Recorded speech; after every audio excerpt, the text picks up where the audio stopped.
Hello, my friends, and welcome back. Today, I am very excited and honored to welcome Dr. Todd Rose. Todd is a former Harvard professor. He's the author of several groundbreaking books, including The End of Average, Dark Horse, Collective Illusions, and Square Peg. He's the co-founder of Populace, a think tank uncovering what Americans truly believe versus what we assume others believe. What makes Todd's perspective so powerful is that his ideas aren't just theory. He's actually lived it. He went from dropping out of high school with a 0.9 GPA to earning his PhD at Harvard and reshaping how we think about education, individuality, and success. Now, his work challenges us to move away from averages and conformity and towards helping every learner discover their unique path. And today we're going to dive into how families, especially those homeschooling or supporting young adults, can help their children uncover passions, find their fit, and design lives that are both fulfilling and impactful. Todd, thank you so much for coming on. Thanks for having me.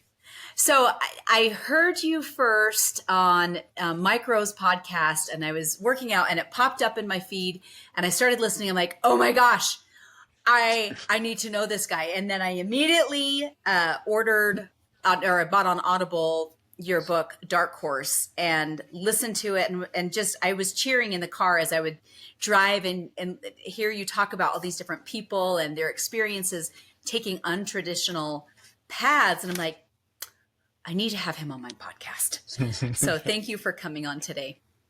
Oh, it really is great to be here. So can you share with the listeners your personal experience, because you didn't take a traditional path exactly? Yeah, really, yeah, not even close, right? Good. So, yeah, my journey, as you sort of mentioned, so I grew up in rural America, and school didn't really work, and it wasn't that there were bad people or whatever. It just my individuality, it just didn't fit, and in the place I was in, there was a really prized conformity. And that was never going to work for me. And it culminated, as you mentioned, so I like to say I dropped out, but in reality, they kicked me out because I couldn't graduate, with a 0.9 GPA, which I actually think you have to work really hard to do that badly. That's awesome. I didn't even get socially promoted. Right. It's around the same time, my girlfriend at the time, who was my wife for 29 years, we found out she was pregnant. So I'm out of high school, no degree. Now I'm going to get married, have a child on the way. Fast forward just a couple of years, we've got 2 kids. I'm working my way through a string of minimum wage jobs, the kind of jobs you get without a high school diploma. And we're on welfare. And it's just really rock bottom. And for me, the journey out of that started with okay, I got to do right by my kids. This isn't going to work. And I ended up getting a GED and then enrolling at a local university. It was a open enrollment commuter school, Weber State University. And it was my family cobbled together. We had just enough money to pay for 1 year. It was not very expensive back then. It was $800 a term, but it was still Nice. more than we had, right? And it was figure out a way, or it's back to the jobs I had. And so I was going to school at night, still working, and the only thing I knew was that whatever I'd tried before didn't work. And so rather than just take the same old advice, literally the first time I met with a counselor, they said, well, you need to take remedial English and you got to take remedial math. You failed algebra 3 times in school. But even I knew then that those remedial classes were those weren't the best teachers, right? People weren't lining up to teach remedial classes. And I just felt my dad gave me good advice. He said, you don't have study skills. You better pick stuff that you're really passionate about so you can stick with it until you acquire those skills. So I did that. And, slowly out of desperation started to, first class I took, I actually did okay in pretty good. And I was well, maybe that was just an easy class. Kept doing that. Um, and I was starting to make choices based on what I knew about myself. And what's Mm. really funny is it was working, but I thought that there was still something wrong with me. Like everybody else could succeed by doing the sort of one size fits all approach, but I just needed to do something different. And so I didn't think it was good. I thought it was bad, but whatever. I needed to change my life. Um, it really culminated for me. Um, I was sitting, it was like about 2 years in, things were going pretty well actually. And I was like, wow, okay, um, maybe this could be for me. Maybe I'm not dumb, right? Which is kind of what I had thought about myself for a long time. Yeah. And I was sitting in a big auditorium class, a history class with my buddy Steve. And it was not the kind of class that would be good for me, a big lecture hall, Mhm. but I couldn't get out of it. I had to take this class.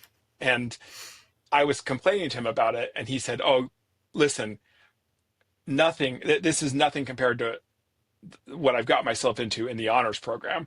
And he starts to describe the honors program, which I had no idea what that was. I thought just same classes, more work. I don't know. Yeah. And he was like, no, no, no, no, no, no. He's like, there's no big lecture halls. It's only 12-person classes. There are no tests. You just write essays and so like that. He said, I don't even think there are right answers. All we do is debate. And I was like, wait, wait, wait, hold on. Like like that didn't seem real to me. Like, how could that possibly be true? That some education could be like that. So I literally, like, the second class ended, I bolted up the hill. The honors program had its own floor in the library at the top of the hill. I went right there. I went in. I saw the secretary, a woman named Marilyn Diamond. Um, and I said, I want to be in the honors program. And she said, great, let's get you in to see the director. And I went in. He was really excited about the program he was building. And he said, hey, let's just get you in the system. Just a few questions for you. We were asking, and we get to he said, well, how you doing here at school? And I said, great. And he goes, so what about in high school? He's like, what was your high school GPA? And I said, there's no kidding. I said 0.9. And he no kidding said, what 0.9? Like I left out the most important part, right? And so then it dawns on me, right, that I said 0.9, and I just knew. I was like, oh, I wanted to crawl in a hole. That's awesome. Like, and he goes, hey, I'm sorry that you can't be in the honors program. And he was nice about it, but I was mortified. Like, I just impulsively rushed in there without thinking about it. So I grabbed all my stuff as fast as possible. I just wanted to get out of there. And as I'm leaving, Marilyn Diamond's desk is just right outside the door. And I'm walking out, and she reached out and she grabbed my arm. And she said, hey, I overheard the conversation. Um, if you want this, don't take no for an answer. And I was like, what do you mean? And she said, just sit on the couch and don't leave until he changes his mind. And it never occurred to me that you could do that, right? That Yeah. you could just say, no, no, I hear you, but no, thank you. I choose to not listen. So I did that, and he was also a professor. So he comes out a few minutes later to go teach a class, and he's like, what are you doing? And I said, I want to be in the honors program. And he said, yeah, you can't. So I stayed there. He comes back a couple hours later. It felt like eternity. Um, and he goes into his office. A few minutes later, he sticks his head out. He said, hey, come here. So I went back in. He said, listen, why do you want to be in the honors program? Because on paper, it doesn't make any sense. Mhm. And he's like, I don't get it. So I started explaining to him that, like, yeah, look, my past may not be a good may not be a good indicator, but I learned a lot about myself and I what I thought it took for me to be successful. And I felt like the honors program really fit that bill. And to his credit, he said, okay, look, I can't just let you in, but I do have the ability to give you like provisional status. Nice. And so he said, I'll let you take one class, and if you do well, I'll let you take another, and we'll go from there. So I did that, and I picked, and it turned out to be just, I mean, perfect fit for me. And Nice. flash forward, I ended up graduating from Weber State with a 3.97 GPA in psychology and pre-med, honor student of the year, and accepted to Harvard for my doctorate. And here's what I take from that story. A couple things that would inform everything I do professionally now. Mhm. First is, look, there is an unbelievable importance of fit to success. And we're all taught that there's some generic, like, there's a general IQ and some people are just smarter than others. It's just nonsense. Mhm. It's all about understanding your own individuality and then finding environments that are really good fits to that. And I can tell you, having been on both sides of that, when it didn't fit, it just is awful. And there's no way a kid is going to go through that and fail and fail and fail and not internalize that Right. this is just about them, Right. right? I'm just dumb. No, it never occurred to me that the system might be the problem, or at least part of the problem. Mhm. So that fit being profoundly important. And you'll when you get that fit, it's remarkable. So you still got to work, but it's remarkable how easy it is, relatively speaking. The other thing, though, is it really taught me, and this has been the story of my life, that I worked really hard, and I'm proud of the effort I've put into both getting out of the hole I dug myself into, and where I am today. But the Marilyn Diamond story taught me something important about the role of other people in our lives. And here's what's really funny about that. Like, she literally changed my life, right? Yeah. I don't want to think about what my life would be like had she not just reached out and grabbed my arm Mhm. and gave me that piece of advice. Here's what's funny. A few years back, Weber State asked me to come back, gave me an award, and this stuff. And I thought, it turns out when I was there, Marilyn Diamond was retiring, Interesting. and she was in the audience. I thought, what a great opportunity to share with everybody some version of the story I just told you. And the dean who's kind of emceeing the thing, after I said it, he said, "Wow, what a incredible story about the way Weber State community supports students." He said, "Marilyn, why don't you come up here and say a few words?"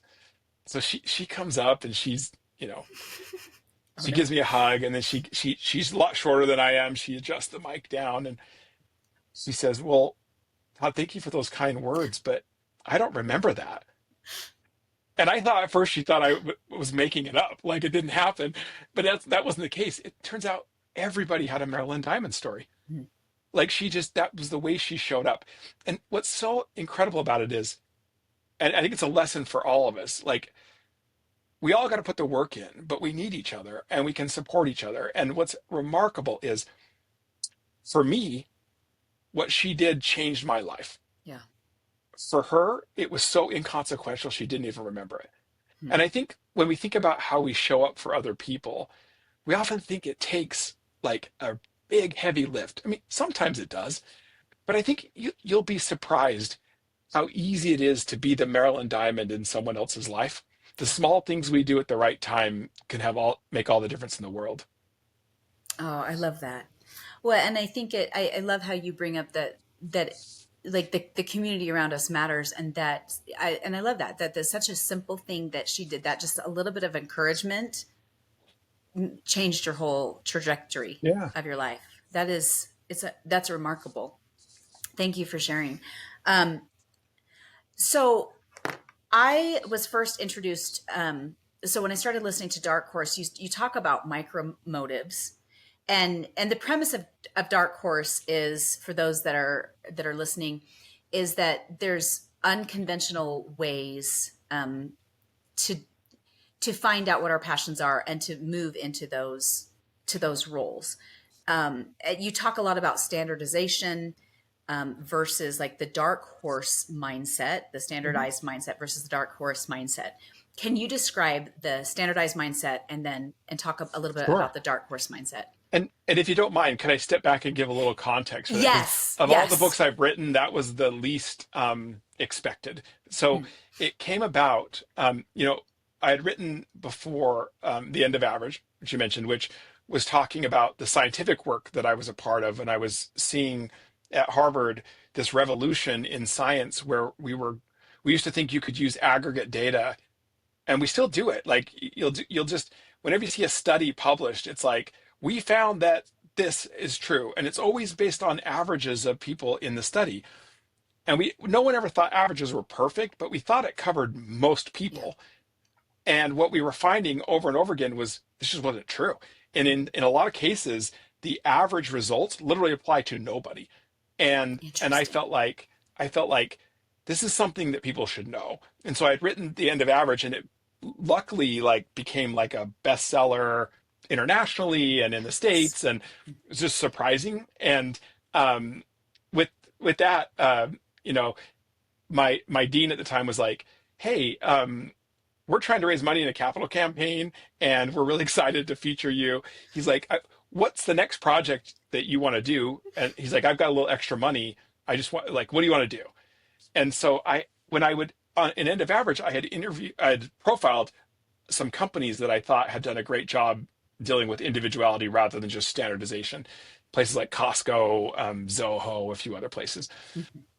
And along the way, I had met employees there that were doing remarkable things, but had had these really unconventional paths to getting there. And in the back of my mind, I thought, okay, I know why this works really well in terms of the fit that right now, but I have no idea how you got here.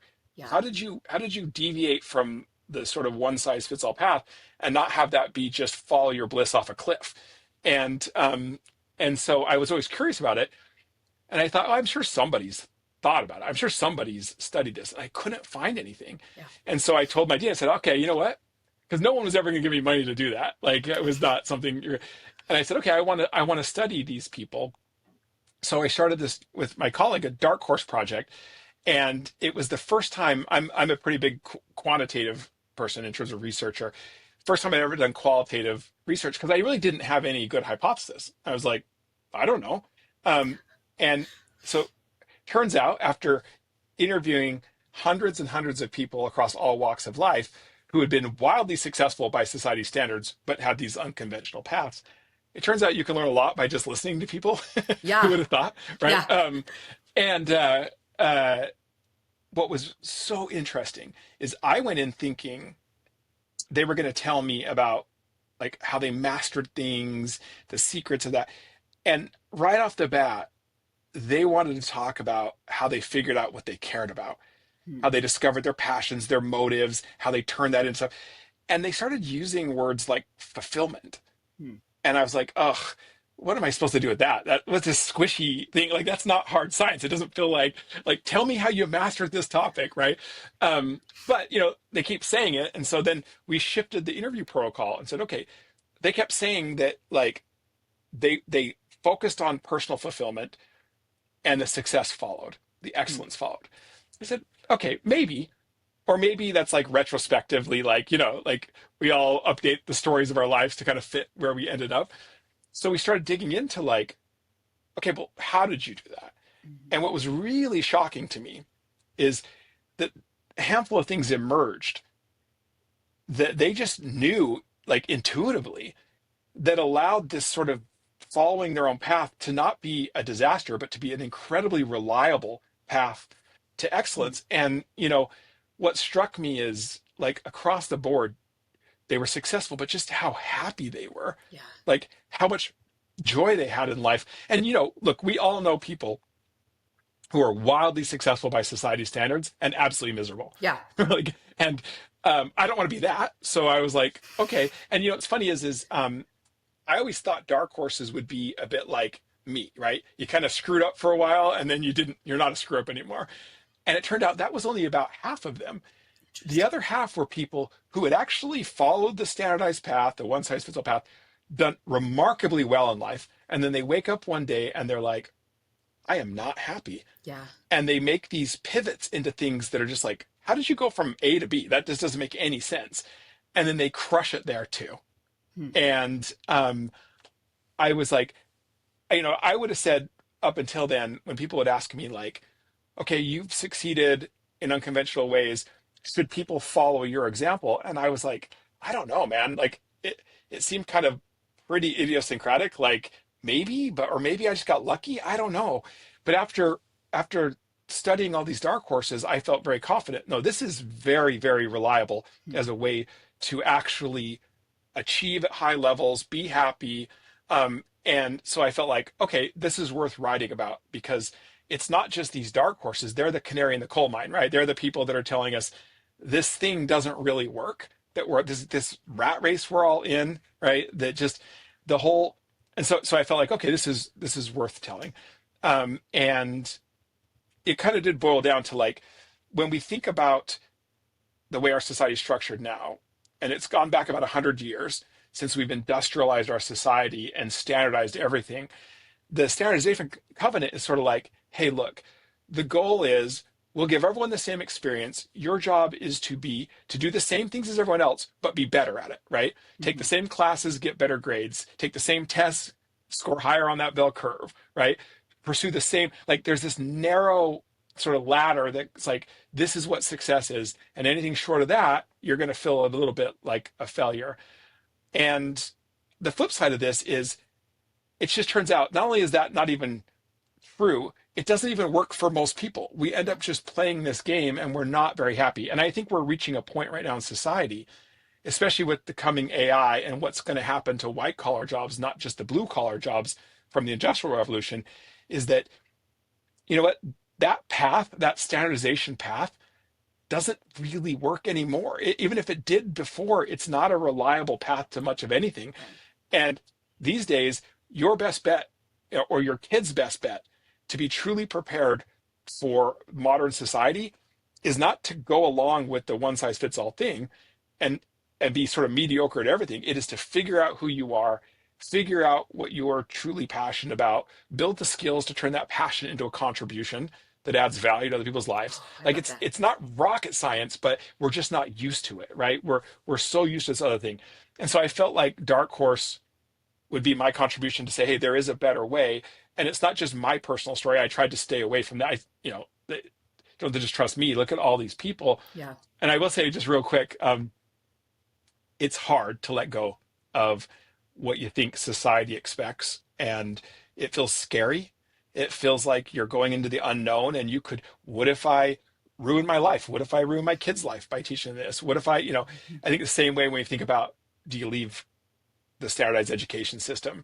Well, what if I'm the weird oddball? And what if so what was so funny is I was on the media tour for Dark Horse and it had become a bestseller too. And so I'm traveling a lot and I get a text. I can't remember, I think it was I don't remember. I think it was Los Angeles. And I get a text from my youngest son who was in college at the time. And he said, when you get home, we need to talk. And I was like, oh, uh-oh. Yeah, I was like, uh-oh, who's pregnant, right? That's kind of what I was Right. So I get home and he's got a copy of Dark Horse. It's dog-eared, it's marked up to no end. And he sits down and he said, I need to make a change. Mm-hmm. And he's laying out, he had gone through college. He was always someone who at first, despite what I do for a living, he was always like the kid that wanted to please the teacher, got Yeah. good grades, and he was about to get his degree in mechanical engineering. And he said, I'm good at this, but I don't love it. And I kept waiting for it to become practical, but it just became more and more abstract. And he's like, but you paid for college. And he's like, I felt like I had to just do it. I'm like, that is the last thing I would want.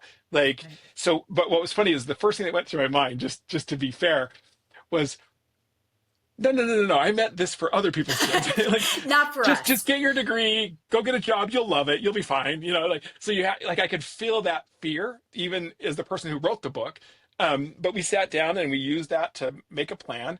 And what was been so remarkable is to watch him blossom and be able to do stuff right now that he loves that would not have been the kind of choices he would have made if he would have felt compelled to stick to the script. Yeah. And so, I think I'm proud of that book. I think it's even more relevant now as these standardized systems don't serve us very well anymore. And as a society, we are looking around asking really fundamental questions about what comes next and how we live good lives ourselves and together. Mhm. I love that. Well, and I think it's interesting when as I was reading it, I thought of even I went through the public school system. I did hiring for 20 years and then was like, I need to homeschool my kids and then ultimately podcast. Who'd have thunk, which I love, Right. and I didn't feel fulfilled in hiring. And in the homeschooling world, there's all of these different types and philosophies for homeschooling. The strictest being the school at home method, where you got, you take the standardized tests and you take tests and you follow a curriculum and then the next is the classical, which, has Yeah. its own philosophy. And then the very bottom of the barrel are the unschoolers that are like, children need to discover their passions, and then we need to help them pursue those passions. And ultimately, after we started homeschooling for about a year and a half, we moved to an unschooling model. And even though that's what we do with my kids, and okay, what are, let's figure out the passions and shift as we need to. I still panic at times, as parents are like, but what do you mean your teenager has never taken a biology class? Like, Right. they're not really interested in biology. They really like, this, or they Hmm. like that. But I still panic and go, oh my gosh, what if I'm going to fail them? Maybe you should take a biology class. That usually lasts about 10 minutes and then we go back.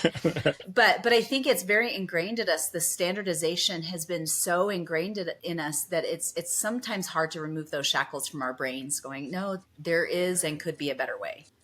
It is. And it's, I wrote that in the End of Average, kind of told the story of how our society became standardized. And all of us have lived for generations through this. And so we just think this is how it is. Yeah. But it's not. It was a human invention by a couple of guys solving a different problem. And look, it bought us something for sure, right? Yeah. But we're so far past the benefits, and we're all the way into nothing but almost pure downside. And it's interesting in the place you're at right now, which is when you try to do something unconventional, even when you privately know this feels right to you, I feel like there's like two big hurdles that everybody faces, right? The first is we're social creatures and we Mhm. don't really like going against our groups. We Yeah. don't, right? That's true. That's Like, true. it's actually, from a survival standpoint, you're way better to be with your group, not against it. And so the thought that I might do something and everybody in my neighborhood or at my church or whatever is like, what are you doing? Right?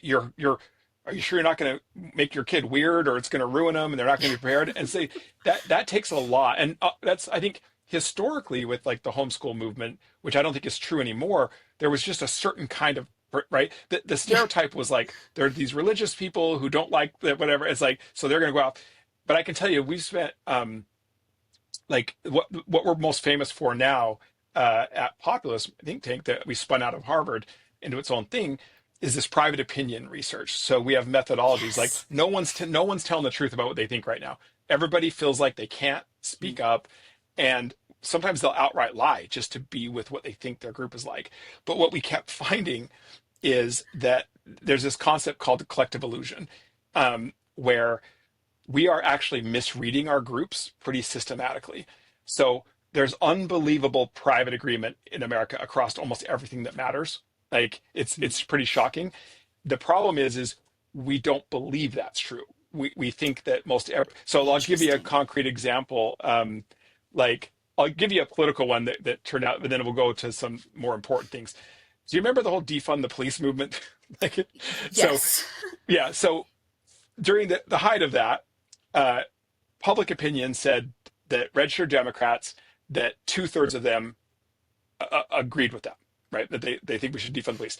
Our private opinion methods found it was 9%. Really?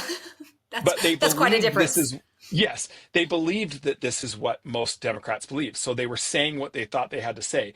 Now, of Mm. course, that leads to really bad policies that even those same folks that thought it was a good idea are now reversing in city after city as crime skyrockets. And we actually spent. I'm rabidly politically independent, like proudly that. So look, I'll work with anyone who wants to make our country better. That's great.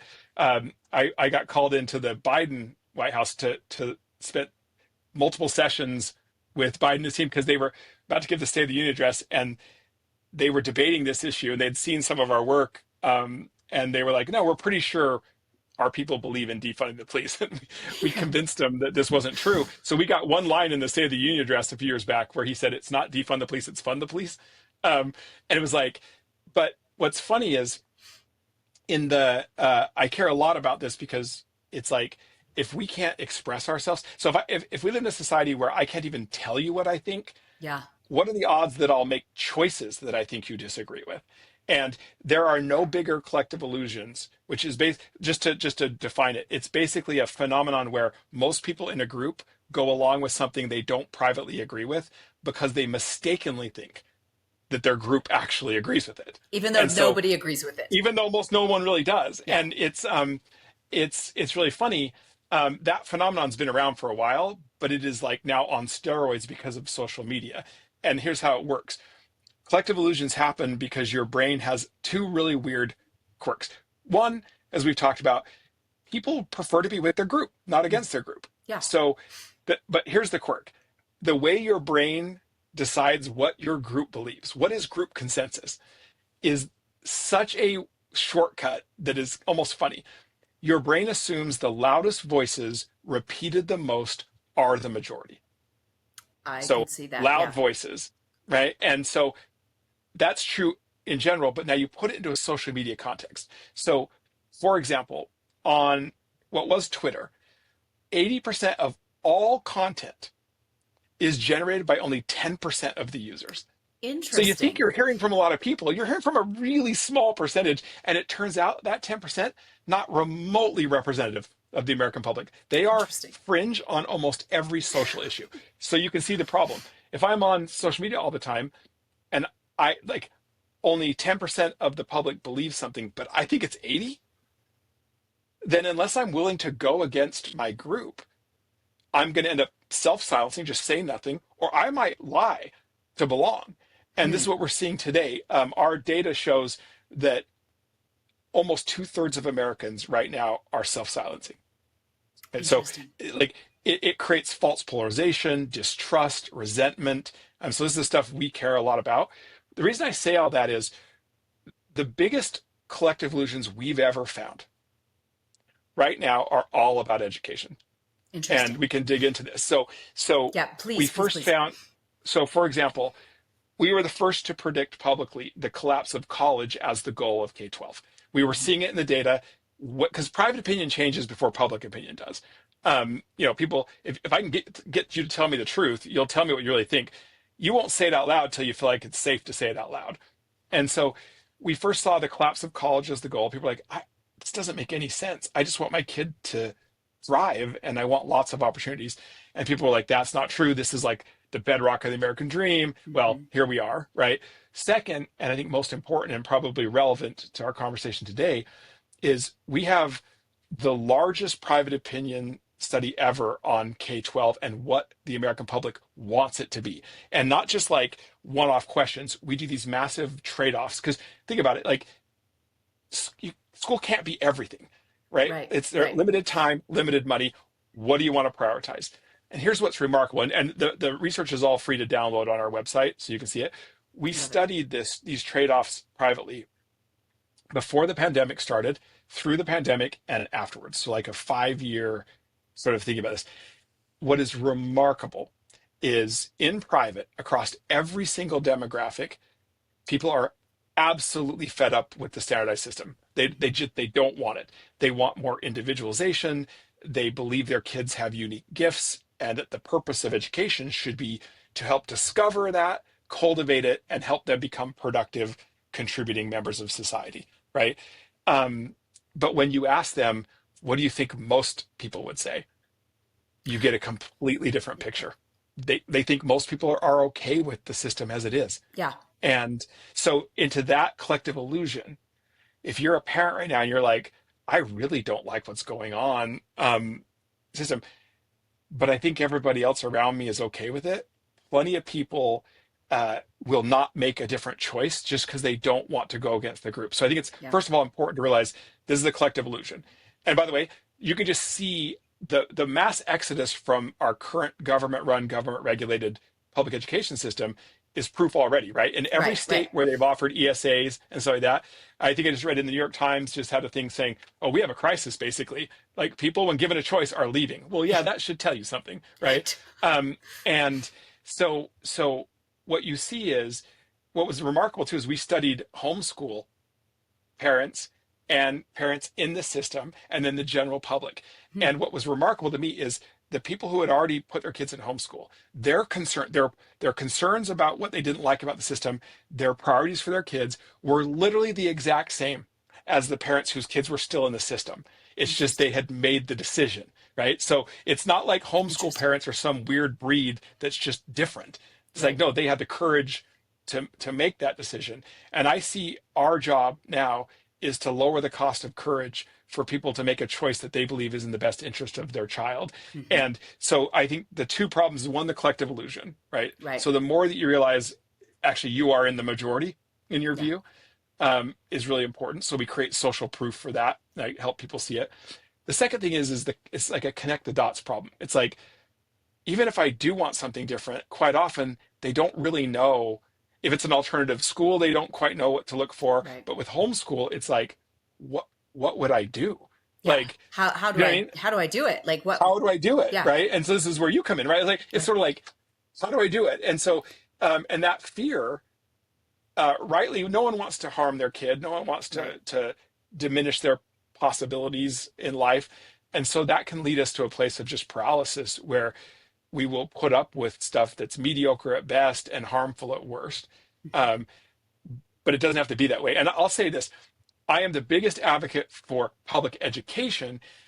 It, but I think we've confused public education with public schools, I agree. right? Public education is a commitment that every child in this country deserves a high quality education that Yeah. prepares them to live a good life and be a good member of society. That does not mean that they have to go to government run, government regulated schools for that Right. to happen. And when you look at something like End of Average, which shows us like human individuality is the rule, not the exception, it's not terribly surprising that what will be a high quality education for me would not necessarily be the same for you. Right. So we've got unique kids, unique families, unique communities. And so to me, what we're seeing here with the homeschool movement and the alternative school movement stuff is not something seeking to destroy public education, but to actually reinvent it Yeah. and reinvigorate that commitment. And I would agree because I see people want a shift and they want something different. And I hear it from my public school friends. I hear it from the homeschool friends, even the ones who are like, that want to move more into like an unschooling model, but they're scared because of what they've seen on social media, you know. But I think the collective illusion is very, like, it's very real. Especially, I was chuckling as you're talking about the loudest voices are often the ones that are heard. I notice on homeschooling social media platforms when people post stuff, it's always the single men with cats who have the strongest opinions. I know because I look up their profiles. I'm like, Yeah, oh, no children, 10 cats. Okay, you live in your mom's basement. But right. it's always the same guys over and over and over again on all of the platforms making the comments. And then people go, I mean, I did it at the beginning. I was like, oh my gosh, I really am going to screw up my kids because, you know, this guy and all these people say it so, and it's all the same people.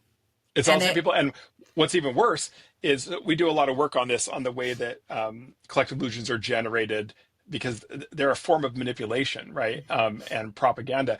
And what's happened is we're not the first to find this, but we're part of trying to solve the problem. Is the sheer amount of bots on these platforms. Interesting. So about a Oh, third of all, so about a third of all your interactions on social media, you'll think are with human beings. They're with bots, and with okay. AI bots, they're getting very sophisticated. So it turns out it is very easy for me to generate what you believe is consensus just using a few authentic voices and bots to amplify it. Wow. We actually got pulled into, this is probably too much for this, but like um, into this work around rising anti-Semitism Mhm. in America, which was shocking to me, to be honest. And it turns out that we've uncovered bot armies from Iran, Russia, China, literally intentionally manufacturing this perception that Yeah. this is what pretty young people, this is what Gen Z believes. It's not true. But then people are like, I guess this is what we believe. We don't like Jews. And now we're pouring out. It's just like insane that this is going on. And so if we can do it with something as big as that, it's very easy to manipulate your perception of, hey, like we're all okay with this. And you sort of like, you're going to ruin public education. You're trying to destroy da da da da da. And you're Yeah. like, no, I'm just trying to make sure my kid has a decent shot at a good life. Right. And what's been remarkable to me is we saw this coming, and we've been working with a lot of partners saying like, you've got this private shift across demographics. If we don't do something to provide solutions, to break the illusions, provide solutions for people to actually make better choices, it's not going to be that public schools survive. Mhm. It's that there will be an absolute collapse in the trust and commitment to public education. Like it's people are not going to put up with this for much longer. And so if you just care about public education, this is what we have to do. And I'll tell you, like I'm on the board of an organization called Vela, which has been so remarkable. See, all it does is it's about out of system, like whether it's homeschool, micro schools, whatever, just where the problem was, like they don't, some people don't have even enough money to just start it, like a Right, small amount, right. right? So it provides rapid grants to people who want to start a homeschool or a micro school. It provides a community and support. It has been unbelievable, Wow. like thousands upon thousands of people. And it's not like it's like a nurse in Wichita or this, it's like moms and dads who are just like, wait, really? I could do this. And you Yeah. provide them, you know, a little bit of seed capital when they need it, a lot of support, community, and as you know, and then all of a sudden it's like, wow, my kid's thriving. You know You're what I doing mean? It's so like, good. yeah, yeah. And look, I would say like most people who end up homeschooling, it's like, it's not like that was your first choice. Right. My It's kids like went to public it's school. yes. So and I went to public schools my entire until they kicked me out. But but but it's like, listen, that system is no longer serving the American public. It serves itself. It Right. does not, it is so out of touch with what people want it to be, that it's like we're just frustrated and fed up. And I'm telling you, if the system literally delivered what we wanted, I'll bet you most people would be like, fine, Yeah. fine. Yeah. We'll keep them But in. but what but it's so unacceptable to for the powers that be to preserve their livelihoods or their ideology, to sacrifice our children on that altar, Mhm. right? To basically say, like, okay, this isn't better for your kid, but suck it up, keep sending them. And I can tell you personally, like, one of the things that frustrates me about education, like in medicine, we don't just study the effect, we study side effects too. It's not Mhm. enough if something does something good. If it causes all kinds of side effects that are bad, well, you don't, that drug doesn't ever get to the market, right? Right. We never study side effects in education. Right. And I think that, you know, we get obsessed about getting better scores on standardized Mhm. tests, whatever, fine. But at what cost? And I believe we Yes. destroy kids, their curiosity, Hmm. their sense of self, their Amen. self-worth, and and we discard that as if that's an okay cost to preserving this system. And it's just unacceptable. Like having lived through that and having known what it feels like to internalize a view of yourself as worthless Yeah. and dumb, and to realize that wasn't true, like it breaks my heart to think that there are children today who have that same experience and may not be as lucky as I am. And so I have no patience for people who think, well, too bad, you got to leave your kid there. No, we don't. No. And we know way too much to be doing so little right now. Well, and I think you bring up an interesting point about the side effects, because I look at my own now 23-year-old son who went through the public school system, and he is brilliant, but he believed, and we were talking about this a couple years ago. He's like, Mom, I believed that I was stupid because I have ADHD, because I had to go on medication, because I had a hard time turning in my assignments, because I felt like the assignments were boring. There must be something wrong with me.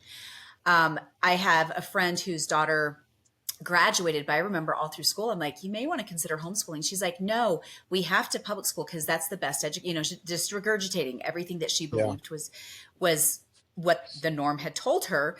But yet her daughter was on anxiety medication, would cry every day for hours and hours. Some days she couldn't go to school the next day because she'd have such horrific stomach aches. They were worried about her mental health, but they continued to sacrifice her on the altar of the public school system. That, oh, no, this is the way education is supposed to be, so it's fine, she'll be fine, everybody else does it, so she'll be fine. Ultimately, Yeah. she ended up being okay, and she has gone a little bit of more of a not a traditional path since high school. But I think, how many more kids have to be sacrificed on the altar without taking into consideration all of those side effects. Yeah. And I even get frustrated with the parents that talk about bullying like it's a great thing. Well, they're going to learn to be resilient by being bullied. Really? Really? It, I put my plants in a greenhouse so that they can withstand the weather and the horrific storms. it, You I know, feel like it's Stockholm syndrome, right? Like when we don't feel like we have any other options, we justify the behavior of our captors, right? We start to right. identify with it. And it's like, as someone who was bullied as a little kid, like, are you kidding me? Yeah. And they're like, well, what doesn't kill you makes you stronger. I'm like, that's not true. No, Heart attacks don't make you stronger. Like, they kill you. this is just not true, right? Right. Like, Right. the thought that a child wakes up. I mean, I remember waking up as a little kid.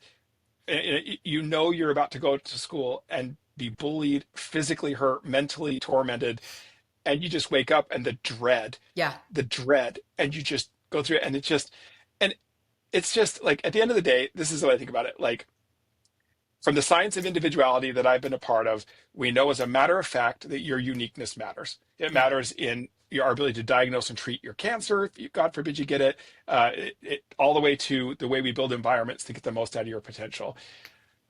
And so, okay, if it's not that, like sometimes the one size fits all system works pretty well for some people. If that's true for you, Great.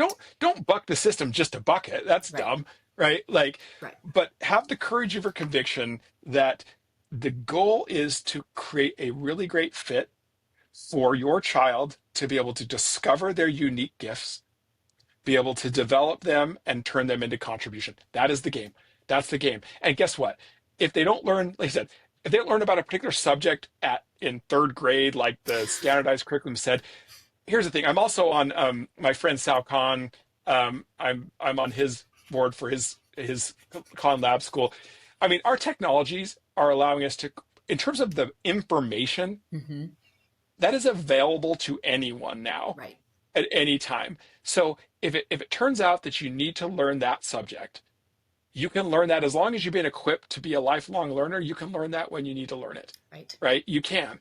So it's not, again, it's not buck the system for its own sake. It's that even if all you want to do is prepare your kid for the world that's coming, this is how you do it.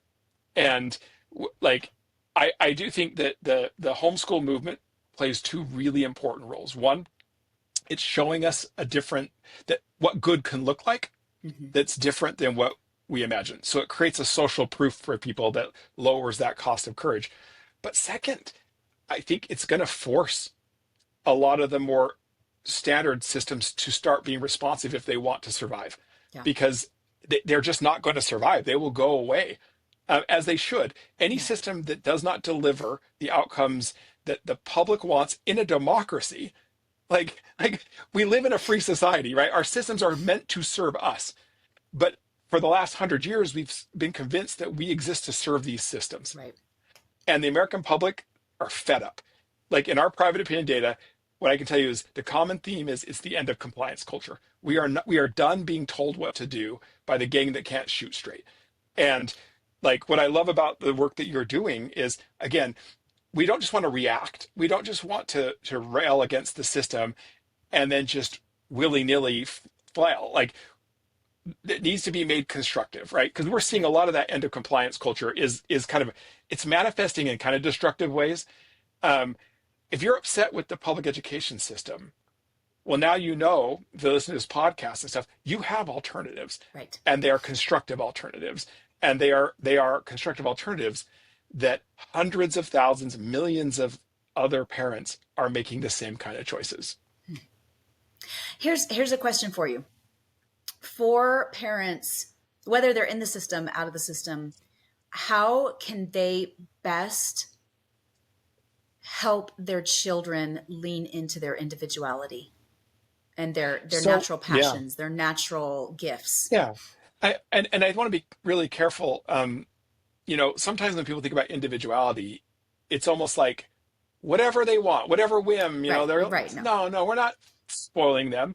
Kids need to do things, right? Like it's, but it's like the ability, I think the most important thing. So we are unique in our composition. So like one size fits all designs don't work, right? You need flexibility, right? But I think the most important thing is I wrote about in Dark Horse.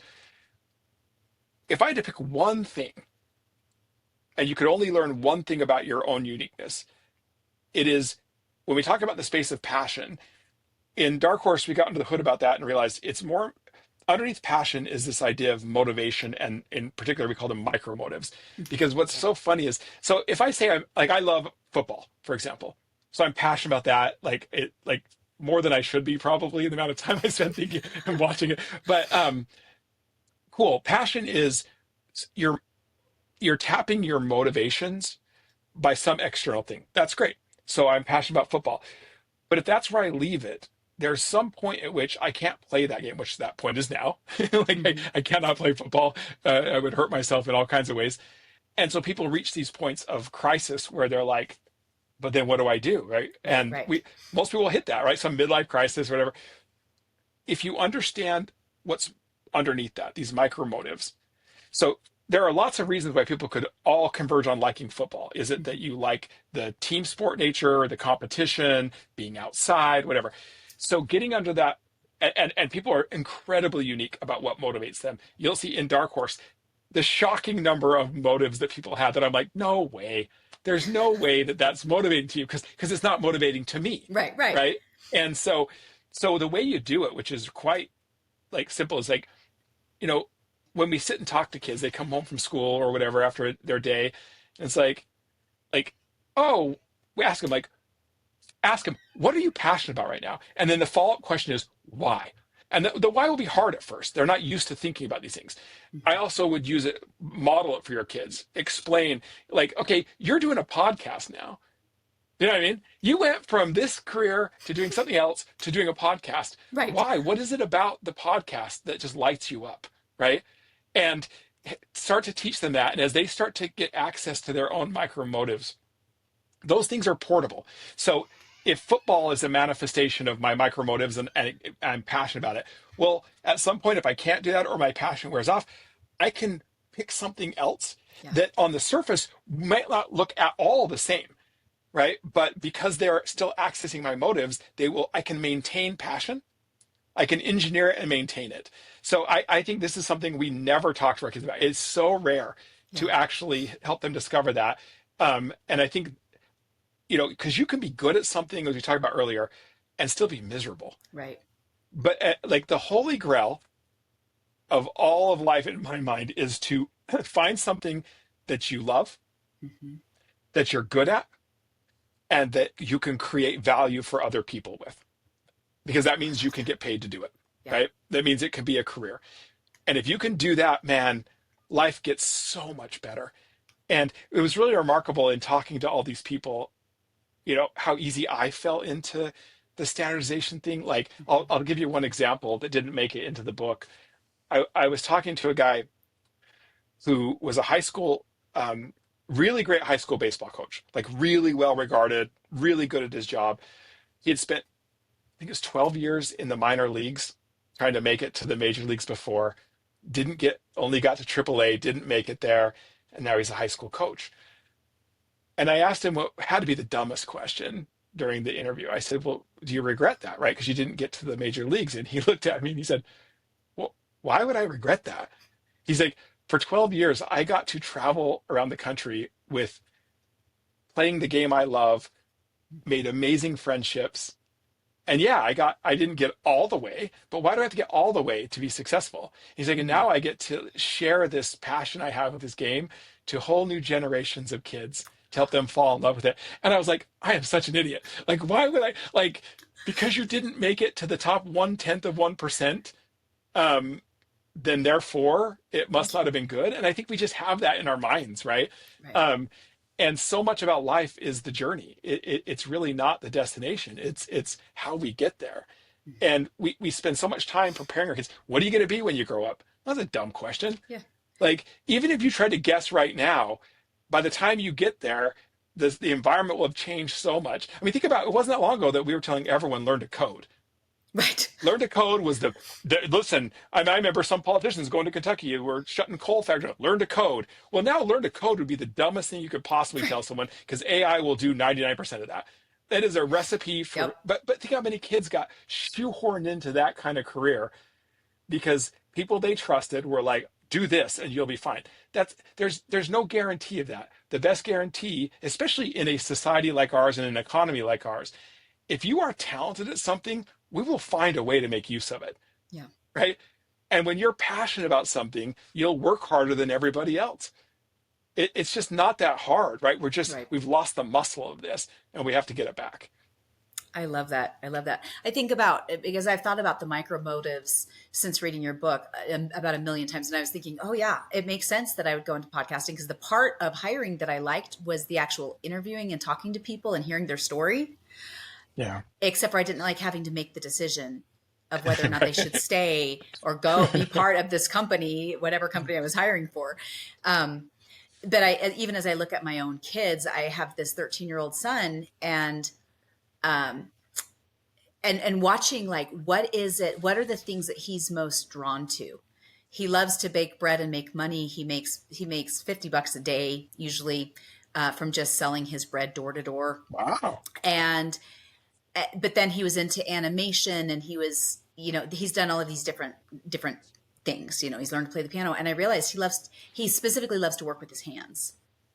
And I'm like, oh, okay. He likes to work with his hands, but he also needs something that causes him to challenge, like a puzzle. Mm. And Yeah. so as we've been talking about that, and he's been like, okay, so for high school, let's talk about as you're about to go into high school next year. And I say that with parentheses because we are Yeah. unschoolers. So he's actually not going into high school, um, but I've been able to, I thought, oh, I need to look for my kids' micro motives, like the smaller. Yeah. Would that be correct? Would that be That's 100% correct. It's so weird, huh? Because you think motives must be these grand things, yeah, these massive universal things, and it's just not true. yeah, And like no amount of forcing him into something abstract where he doesn't get to work with his hands is ever going to be a substitute. And in the book I talked about, because this is not just do whatever you want, right? We still right, live in a society and we have responsibilities, and so kind of shows how how do we get in touch with that? But then part of it in the book is teaching him how do dark horses make decisions, and that was kind of cool too. Like they would look for things in choices that would optimize on fulfillment, and then the follow-up question was, can I live with the worst case scenario? wow, If you can, then do it. Like, because even if you fail, it's fine. If you can't, if you got two kids and you're on welfare and you got to pay some bills, then maybe you can't go to the optimal one, maybe the next best one. yeah, But just learning how to make those decisions. And one of the things that your son, like the fact that he's already entrepreneurial, yeah, right? And I actually think if you told me right now, I'd say every kid should learn to be an entrepreneur, even if they don't go into business for themselves, even yeah. just socially, because if you understand that skill, then you always have a choice because you can create your own choice. Oh, I love that. I love that. So a question that I've gotten from a lot of parents of young single adults is how, as parents, how do we help our young single adults um, navigate the next thing for themselves, like figure out their Yeah. micro motives? Because I feel like as I've got kids in that age bracket, um, more and more of these kids are kind of floundering. They're floundering in college. They're Hmm. floundering, just kind of wandering around. So how as parents can we help them figure Yeah. things out? Yeah. And it is a huge crisis right now. And, you know, a lot of people who had followed the sort of traditional path, a lot of the things that were promised are just not possible, right? So if you keep doing it, you're just going to end up with huge, student loan debt. You probably can't buy a house if you wanted to right now. Like there's just so they're just like almost paralyzed Right. into it's sort of like, what's the point? What's the point? If I put the effort in, it's probably not going to matter anyway. And so there's a couple of things. One, it sounds super self-promoting and I apologize, but I do think that Dark Horse provides there's a mindset that you need to internalize Mhm. about how you're going to think about your go forward. That's important. And there's other books and stuff like that that can do that. But then the thing is like working with them to think about, like, if you think about the bigger picture, it feels overwhelming. Yeah. Like, and so breaking it down into, okay, I think I understand a little bit about myself. I have a hunch X, Y, and Z. And then break it down to the smallest experiment possible, right? That you can try something. Mhm. And it's not, well, go get this big job, commit to it for 5 years necessarily. Like, and everybody's circumstances will be different. Some people don't have that, have less luxury to be able to, you got to do stuff. You got to put food on the table.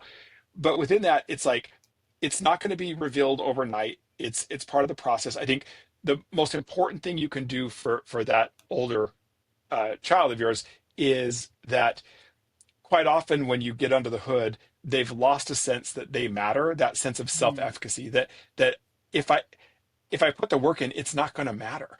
Yeah. It's not. So I can stay home in the basement. I can play online games where I get rewarded for my effort. I can do all these things, and that becomes habitual and it becomes deeply rewarding.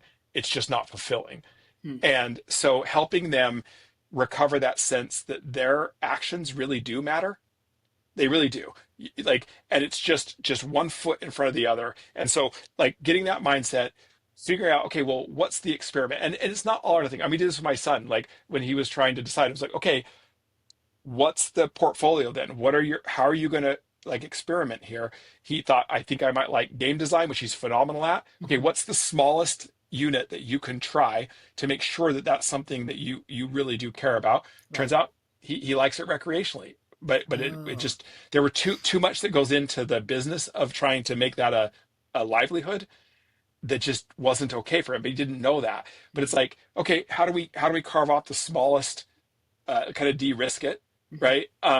And then we looked at like, okay, and in this case, I said, come live with me, um, but let's also show me how you're going to be responsible, because there's a lot of things I'll do if someone else is paying for it. But what happens when I have to have skin in the game, Right. right? And so it's like, this is not a free pass to just do whatever you want and someone else will pay all your bills, right? So he scaled down what he needed, right? He was incredibly responsible about it to create the freedom to be able to experiment a little bit. Mhm. And it took, I'd say, a good 9 months where even I was like, maybe this isn't working. And then all of a sudden it just clicks. And the pieces start coming together. And now he's like literally leading a startup in cryogenics, where he was able to tap his engineering degree, but they didn't have enough capital.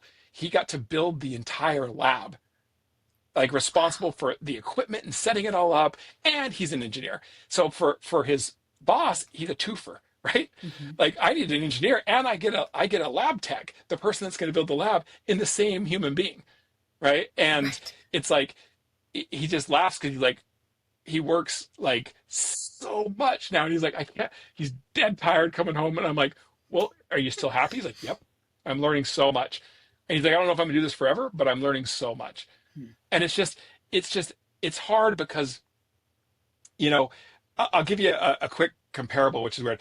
When I was in grad school, I was pretty disorganized, and I would write stuff on my hand to remember things. And I'm like, I don't like, and I realized this isn't going to work. I have to figure it out. So I found uh, David Allen's Getting Things Done as an organizational system, a mindset of how you organize your life. But then here's the reality: you got to have some time to put it into action, and you're going to be wildly inefficient for a little while until you figure out a system that works for you. And now I genuinely believe I'm one of the most organized people I know. Wow. And it's contributed to my ability to do lots of things that I wouldn't have been able to do otherwise. Same thing with these young kids. They don't have the mindset or the muscle about what it means to live life this way. Mhm. So to the extent that we can, they need to be responsible. They don't get to just do whatever they want free. Um, they got to have a plan. They got to, but as they build the mindset around, like, in my view, I think a dark horse mindset is the right one. But there are other things. Give them that space to experiment and try, right? Not flounder, but as long as they are being responsible Right. and as long as they are experimenting, they will get there. But helping them understand it won't be an overnight thing, and that's okay. And what they'll quickly figure out is the process of discovery is so rewarding. It is the stuff of life. And so that would be my advice. And I fully appreciate that, like, people are in different circumstances. We can't all do that for our kids. But the reality is, no matter how constrained life is, you always have some choices. Right. And Right. within that constraint, uh, you can find fulfillment and you can find that path. I love that. Todd, last words of advice to homeschooling parents who, or public schooling parents who are thinking about moving into the homeschooling world. What would you say? I would say that again, you you're the parent. This is your child or your children. And we all have a responsibility to do what we believe is right for our kids, to set them up for success in life as a human being. And if you're thinking about it, then you've already actually made the decision. Hmm. Um, and that be honest with yourself about what's stopping you. And if it is that social pressure that you think you're going to be the odd one, well, go to our website at populous.org, look at the data. It's crystal clear that you are actually in the majority. Uh, and we're sitting under this collective illusion. So making that choice is not only going to not get the backlash from the people that matter most, you start to contribute social proof to other people. Your Hmm. actions lower the cost of courage for other parents to actually make that choice. If you're worried more about, I don't know what to do, no one will ever be fully prepared for it, as you know, right? It is a It's true. process, but there have been all these people like yourself who have paved the way. So you will be entering into something that feels unfamiliar at first, but is an incredible community of people like-minded who don't mind sharing, don't mind supporting. Um, and I promise you, if you believe this is the right decision, like, you will figure it out. And your kid's going to be not just okay, they're going to be great. I love that. Thank you so much. Thank you so much for taking the time with us today and sharing your wisdom. I'm going to have links to all of his books and his website in the show notes. So if you want to find those, look in the show notes because we'll have links to all of those. And what was the name of the organization that you're part of that helps families get Yeah. grants to It, start? it's To start called Vela. It's called Vela, Vela, and VELA. it is just boomed. I'm so proud to be on their board. And it's what's funny is that the seed money on grant stuff has become the least valuable thing. It's a community now. There's a conference. I was at their most. It's called VelaCon. It was in DC. It was like to listen to all these moms and other people who made a different choice and are now just building these things that I'm like, I got chills just talking about right now. It is So cool. remarkable. It is just so find the communities, right? You want to be part of something. It makes it so much easier and so much more rewarding. Oh, I love that. And I will put that in the show notes as well for parents that are interested in looking into that. I'm going to look it up as soon as we get off here. Thank you so much. Mamas and papas, grandmas and grandpas, you are doing so much better than you think you are. You got this. And we'll talk next week. Thank you so